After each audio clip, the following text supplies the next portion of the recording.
As President-elect Trump's new administration continues to form, former Congressman Mark Walker is waiting for a very important call. Our Sarah Sowers spoke with Walker about his hope to join Trump's transition team. Sarah. Walker says he hasn't spoken directly with Trump since the election, but is expecting communication with his team before next week about a role in the new administration.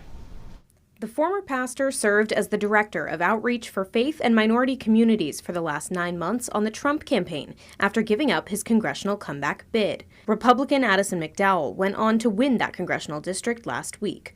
Walker says his Trump campaign role focused on protecting religious liberty and connecting with HBCU campus leadership, but it is unclear what role he might move into. We are meeting and talking with the transition team as far as what that might look like there in the White House.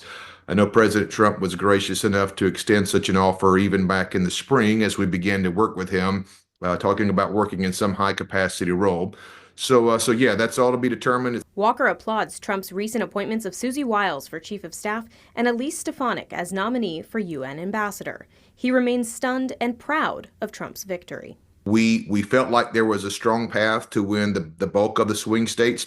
I don't think any of us predicted that we would win the popular vote by millions of votes. Walker also says in regard to state offices, he believes North Carolinians made their choice at the polls and that it is up to the parties to provide strong candidates for future elections. I think that people spoke for themselves on the state level, and I think it's very important as we move forward to make sure that we do our best to find good qualified candidates.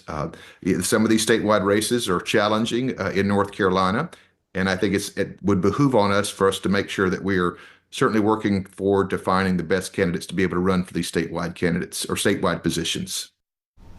He mentioned he didn't know if any other prominent North Carolina politicians would be tapped for the transition team, since many won their congressional races and will be serving the next term. Reporting in studio, Sarah Sowers, WXII 12 News.